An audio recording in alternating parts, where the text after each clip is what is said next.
Leonardo da Vinci Italy के महान चित्रकार, संगीतज्ञ, इंजीनियर तथा वैज्ञानिक थे।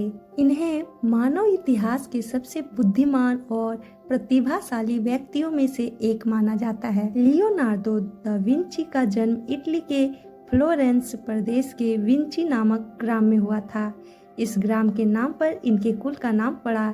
ये अवैध पुत्र थे। लियोनार्दो ने छोटी उम्र से ही विभिन्न विषयों का अनुशीलन प्रारंभ किया, लेकिन इनमें से संगीत, चित्रकारी और मूर्ति रचना मुख्य थे।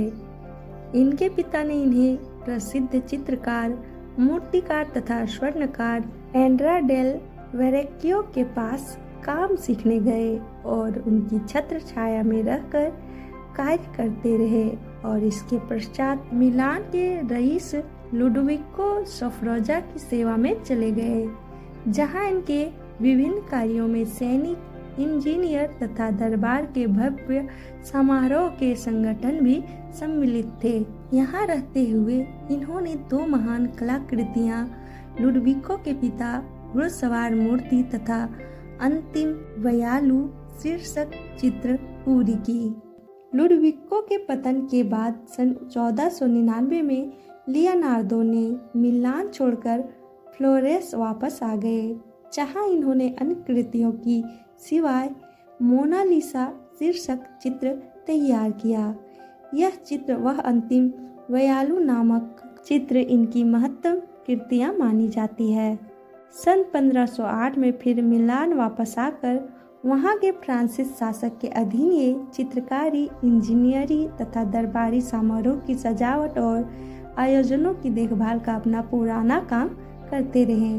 सन 1513 से 1516 तक रोम में रहने के बाद इन्हें फ्रांस के राजा फ्रांसिस प्रथम अपने देश ले गए।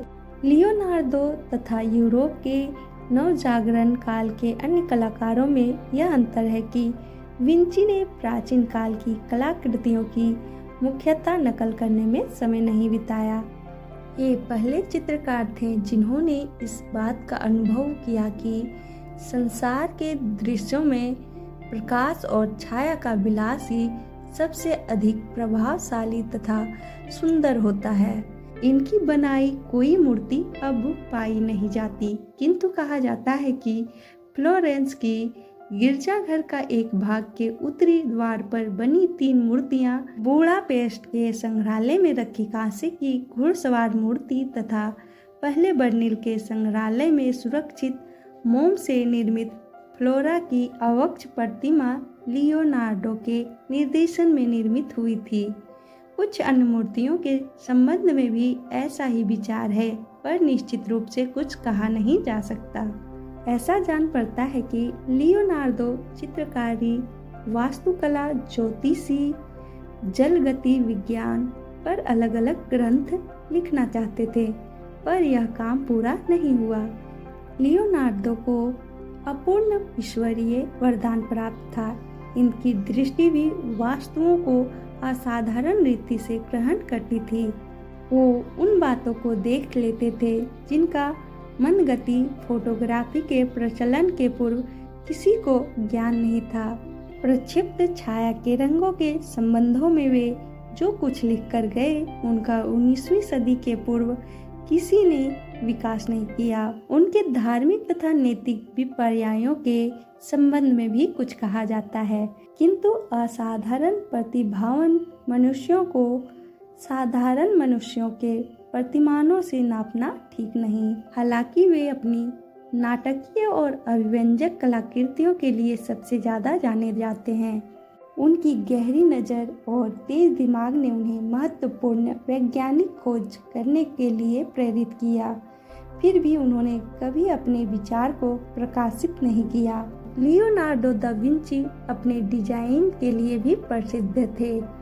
लियोनार्दो के डिजाइन ने बाद में हमें टैंक, पैराशूट, हेलीकॉप्टर और कई अन्य चीज़ों का आविष्कार करने में भी मदद की। आज उन्हें उनकी कला, विशेषकर मोनालिसा और लास्ट सपर के लिए सबसे ज़्यादा याद किया जाता है। तो दोस्तों, ये थी लियोनार्दो दा विंची की जीवन की कहानी। जिनका दिमाग अत्यंत जिज्ञासु था और उन्होंने भाषाओं, प्राकृतिक विज्ञान, गणित, दर्शन और इतिहास सहित अन्य विषयों में विद्वान बनने के लिए कठिन प्रयास किए। लियोनार्दो दा विंची से जुड़ी कोई भी जानकारी अगर प्राप्त हो तो कमेंट के माध्यम से हमें ज़रूर बताएं और इसी तरह वीडियो देखने के लिए चैनल को सब्सक्राइब जरूर कर लें।